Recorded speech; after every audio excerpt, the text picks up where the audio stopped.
I'm joined by Micah from Grabba Technologies here at the Unite Dubai event. Micah, first question, what inspired you to be part of this event here in Dubai? Well, the private investment group and the Unite Dubai initiative came across to me as very akin and to what we believe in. So rather than talk too much about the challenges in the last couple of years, it's about uniting and finding a way to go through them. I was always taught that's the best way to go about things, is to really work together to get around these challenges. And so as we look to the future, that was a really important strategic step for us. We are actually based in Dubai. We have a significant amount of business and strategic benefit to being here. And so it just made perfect sense. It's a great fit. Give us a quick overview of Grabba Technologies and what you do. What's your secret sauce out there in the market? Absolutely. So Grabba Technologies secures identity all over the world. We have dozens of really high-level government and enterprise organizations all over the world where really identifying people is a very important task. It's a very sensitive, secure and private task. So we're talking about law enforcement and security agencies all over the world, from the US to Eastern Europe, Western Europe in the UK, Hong Kong, and all the way across the GCC. And then most notably and recently here, we do more than 25 million validations in identity per year in the United Arab Emirates. United Arab Emirates is a world leader in digital identity, and they have an identity card program that's extremely secure and almost second to none in the world. So that's why we're based here. That must be a growing industry by a power of, you tell me, 100, because obviously, with facial recognition, we're all digital these days, particularly with coronavirus being an accelerator. We're all now gone to digital space. What's that marketplace like for you? Because it must be... Yeah, it's a really exciting time, and there's a lot happening. So I would say a couple of years ago, there would have been a handful of operators doing what we're doing, and some larger companies as well. Now there's many thousands of companies that are doing what we're doing. And so together, I guess collaboratively, what we're doing is we're educating the market. I believe in the fact that innovation can only happen at the speed of education, and our adoption as citizens on how much privacy we'd like to give away to get that security. It's really important that we trust technology companies. You can see a lot of social and other technology companies are basically ruling the world, owning our data, using it, selling it back to us. And what makes us truly unique is that we don't store anything. We don't have any affiliation with any of those larger companies. We are a truly independent client and customer focused company. We just want to secure your identity. How do you get past that, that educational challenge? I mean, how do you build trust? Because that's obviously the cornerstone of your relationship with the person whose identity you're trying to secure. Well, it speaks through, I think, three perspectives and three different types of lens. So for governments that really need to trust you, we need to work hand in hand with them.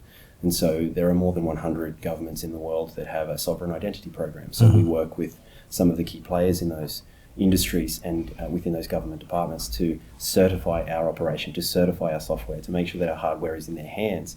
And we find that does go a long way. So you really do have to invest in a long-term partnership with governments and ministries of authority. With organizations, they really want loyalty. So they really want to make sure they have the most seamless, frictionless experience, whether it be a bank or a telecommunications provider or a logistics operator. But ultimately, it's the person. And when you go to a shop and your experience with enrolling yourself, or we call that KYC, or know your customer, when that's something that you have and something is utilized and blended with that biometric identity as well, I think we all feel a little more secure knowing that it was fast, seamless and secure.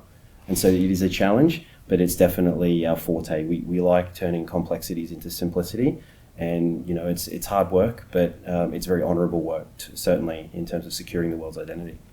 As the world gets increasingly smarter, and we look to Dubai, which is probably one of the original smart cities, how vital is it that all businesses look to because almost every business now is a digital business.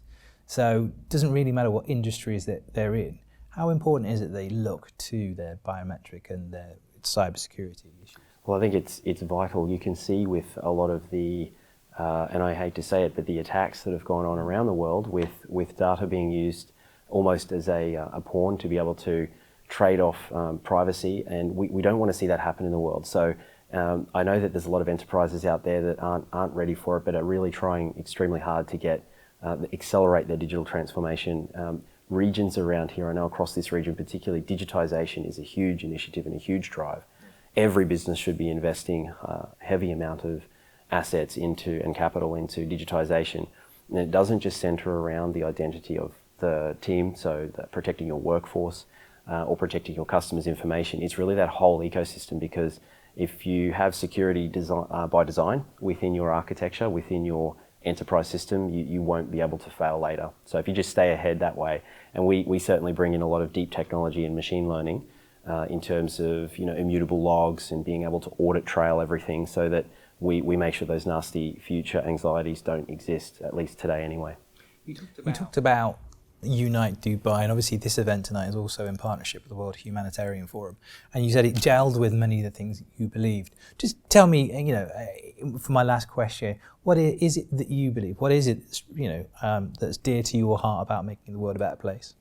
Well, in the context of what we do and how I spend a lot of my time, and I have 4 children, so making sure that they have a safe and secure future, I mean, that's what's dear to my heart, making sure that my wife and I can see a very secure, flexible, dynamic future for them. And I do truly believe that will mean that we will have the ultimate control over our information, and one of the most important pieces of information we utilise to move about the world is our identity. And so if you talk about the World Humanitarian Organisation, they do phenomenal work in making sure that those who need food and information and shelter the most get it. One of the things that actually prevents that from happening is not being able to know who that person is, not being able to assign an identity to them. Displaced people are into the billions now across the world, and we know from the statistics that there's more than 2 billion people without a form of identity, a registered form of identity. So really hoping to turn that tide and to make sure that we make the world a better place. Micah, real pleasure to talk to you. Enjoy the Unite Dubai event. Thank you.